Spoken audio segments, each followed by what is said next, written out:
What's going on, everybody? Mortem here, this time bringing you a look at Streets of Rogue 2, which is something a little bit different from my normal wheelhouse, but I thought it was interesting enough after checking out a public demo of it to bring it, of course, to your attention. Now, from what I understand, the original Streets of Rogue was a pretty well-loved indie game, which was, just like this title, developed by a single person. But describing what this game is can be a little bit of a challenge, so to do my best attempt at it, it's effectively an open-world simulation in which you only really have one goal, and that is to topple the mayor. That can be by killing them outright, overthrowing them through your own influence, or even setting up something much more indirect. Now, what makes this game interesting to me is just all of the various ways this little simulation works that allows you to participate in doing all those things. Now, once this game actually releases, it will have a multiplayer option available where you will be able to play this with friends, which actually sounds pretty intriguing to me because my son is getting to about an age where something like this with him would be a ton of fun, I think. But let's take it step by step and talk a little bit about this. So the first thing we'd have to do is create a character. Now, in this demo, we've only got 3 options, but as you can see, there will be a bunch of different types of characters available. This is important because it determines your starting skills as well as your starting relationship with various factions.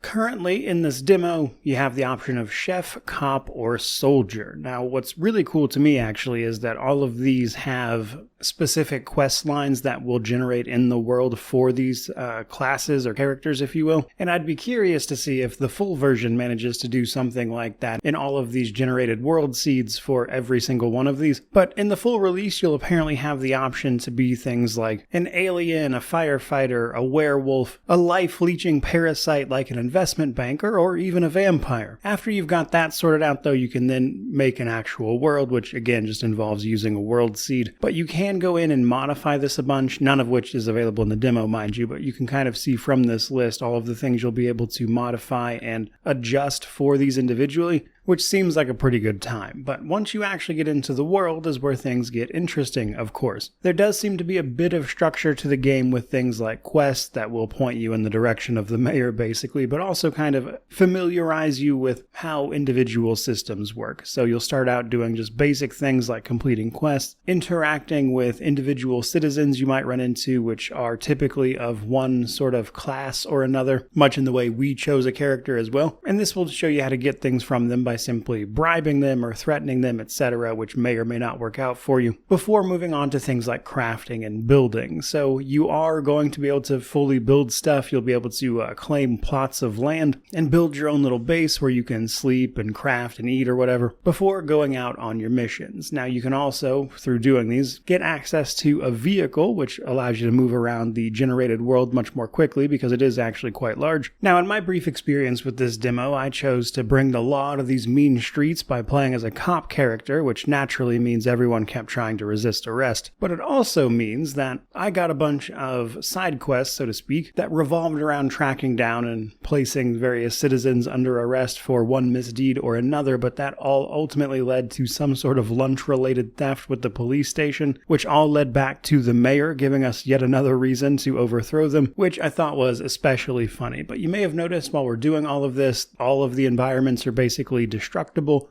but during the nighttime, or right as morning breaks, I should say, little robots will show up and start to repair all the damage done and clean up messes you've made in your shenanigans. But while you're doing all of that, you can actually level up, which will let you put various skill points into various skill trees. And while, again, a lot of this is limited in the demo, we can do things like grab an ability that causes most of the general citizenry to ignore our blatant property destruction, and then, of course, other things to make you better at building, crafting, or a host of other things, as all of this seems quite extensive. But all of that as a description really does nothing to explain just how kind of wild this game can get and how crazy all of the systems, when they are working together, can actually be. For instance, I haven't even touched on the animals and how they can get involved in stuff. I inadvertently started a huge beef with the chickens of a particular game that I made because I killed a few of them, and for some reason that pushed my reputation with that particular sort of faction as it's coded in-game into the negatives, and thus every time I saw a chicken, it was on site, which was extremely funny. But all in all, I really wanted to highlight this one because I was impressed with what this demo had to offer, and I think a lot of these systems, if fully fleshed out the way they seem to be hinting at here, will make for a truly spectacular sort of simulation where all this unpredictable stuff that could happen, and I think playing this with friends especially will probably be hilarious. But simply put, as far as sort of RPG sandboxes go, I thought this was really cool even in demo form, and I'm looking forward to checking out the full version of it. And in the meantime, I'd certainly love to know what you think about it, which of course means to like, comment, subscribe, all that YouTube jazz. But regardless of any of that, truly, just thank you so much for watching. I really do appreciate it. May you wander in wisdom and have an amazing day.